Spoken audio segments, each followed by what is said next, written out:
These are the NIKE SB Verona Slips. We're just gonna call it that. I don't know. And personally, right off the bat, for me, like slip-ons are never worth it, especially when so closely priced to like a normal sneaker. I might as well.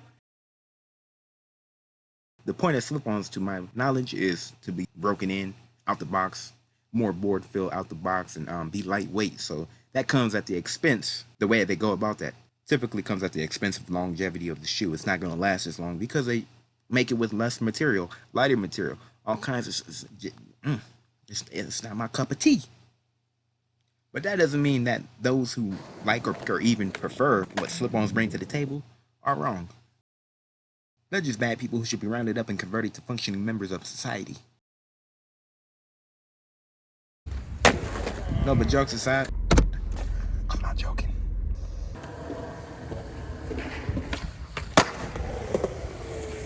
Just because something is a slip-on does not mean it is a total wash or not amazing within the field of slip-ons. So we're going to judge it on the basis of what I believe slip-ons are made to do, and I never skated another pair of slip-ons other than one other pair, so I don't know what the fuck I'm talking about.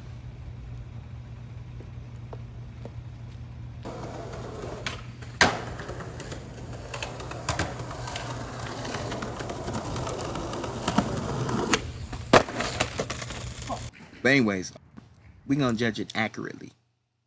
But I don't think these are good.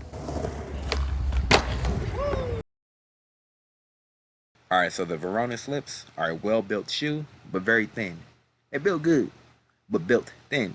Like Oreo thin, just why, nigga? Just give me the whole Oreo. Give me all that white middle shit, the goodness of the whiteness in my mouth. We'll see if they skate as well as they're built. I don't know what else to do. I guess it makes them lightweight, but I'm not here for all that. Like I said, back on track. We getting back on track. That shit didn't happen right there. But I imagine most people who are in the slip-ons don't mind that because that seems to be a consistent trend throughout slip-on shoes. Like I said, the intent of them, the intentionality is to sacrifice all that shit. You sacrifice your heels, your toes when that board come around, whack you, and your penis, all kinds of shit. But I guess they broken in out of the box. I guess, okay. Won't last a week, okay. But I guess they broken in. I guess they lightweight, okay. I don't like slip-ons. I don't like slip-ons. The shoe is featuring a suede design that is really thin. I'm just gonna keep saying it. It's thin, really thin. This may be a problem. I'm not gonna lie. This may be a problem. Really thin, a thin collared tongue that's not really collared, that and is allegedly broken in right out the box. It definitely was. It definitely did feel good too. It felt amazing. Not gonna lie. Not gonna lie. Still not worth it. And ready to skate. And for the price it was and is, nigga, I'll go full Karen, nigga. I'll go full Karen, nigga, if that shit was not broken in out the box, at least. And here's one of the biggest hangups with slip-ons with no lacing system. You can't be a slip-on if you have a lacing system, I guess. I don't know how that shit works, nigga. I don't care about the rules and regulations of slip-ons, nigga. You had absolutely better get your shoe size correct and your shoe size correct in the particular brand of the shoe. Some run big, some run small. Converse is all over the place, and right, but you gotta get the right size, because if not, that's gonna be a problem. Obviously, if it's too tight, but also if it's too loose. And that lacing system otherwise could come into play and actually tighten up, make up for some of that looseness, depending on how loose it is. We ain't talking crazy loose. The lacing system ain't gonna really do much of that. Anyways, we don't have to worry about that, apparently, because these fit true to size, according to this customer review. I will find you. These hoes are done, nigga. They are done.